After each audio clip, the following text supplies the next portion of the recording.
Hello guys, kamusta kayong lahat?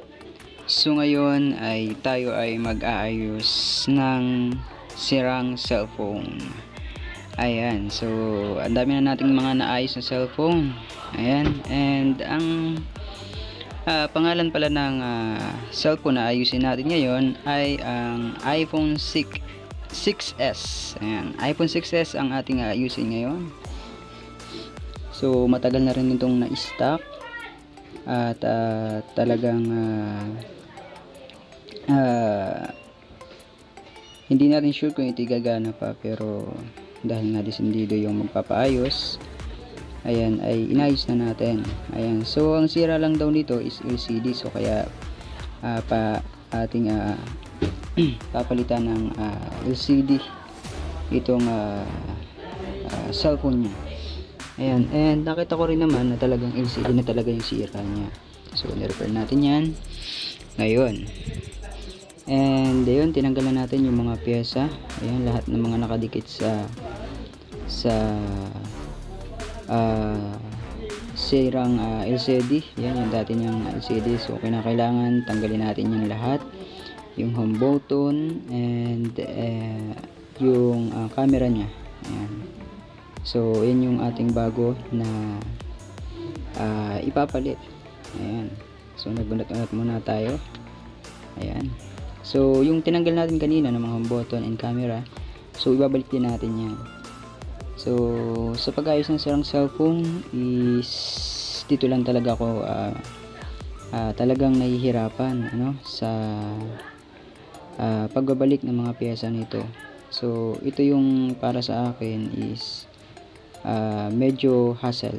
Ayan, yung pagtatanggal and yung pagbabalik ng mga napakaliit na pyesa, yung mga tornilyo niya. Ayan, so kailangan natin ibalik ulit yan sa dati para mag-style bago na ulit siya.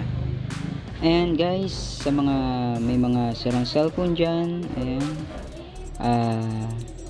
kung gusto nyo ipaayos sa akin, ayan, so pwede naman.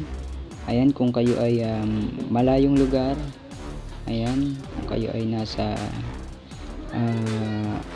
Luzon, Visayas at Mindanao, ayan, sa iba't ibang lugar. So ang transaction naman natin dyan is pwede nyo ipadala sa akin, ayan, via LBC, Flash or GNT. Ayan.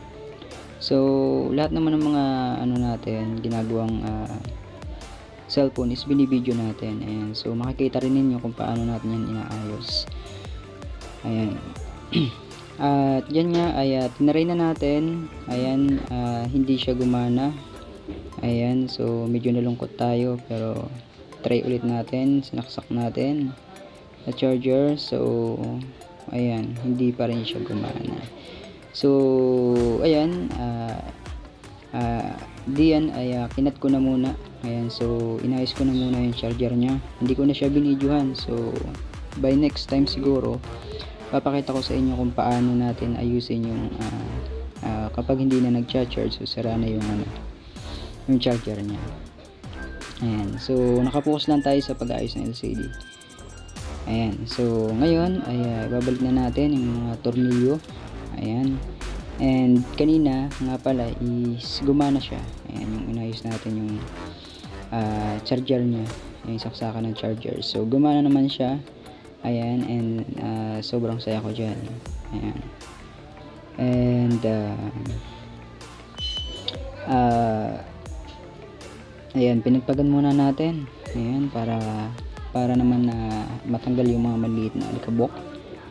Ayan, at lagyan na natin, ayan, ang mga pandikit para maikabit na natin yung ating LCD. Ayan, so sa pag-ayos niyan, ayan, kung titingnan ninyo is parang ang dali lang, no, pero pinas forward ko yan, ang dami niyang cut. Ayan, so almost 1 hour din tayong nag-ayos niyan. Ayan, so syempre kinat lang natin para naman hindi kayo mainip, ayan, sa panonood ng aking video na ginagawa. Ayan, and ayan, isalpak na ulit natin. Ayan, so bago na ulit siya. And papakita ko sa inyo yung finished product natin, yung pag-aayos ng cellphone. Ayan. At guys, huwag niyong kalimutan na mag-follow and share ng video ito. Ayan, so napakalaking tulong po niyan. So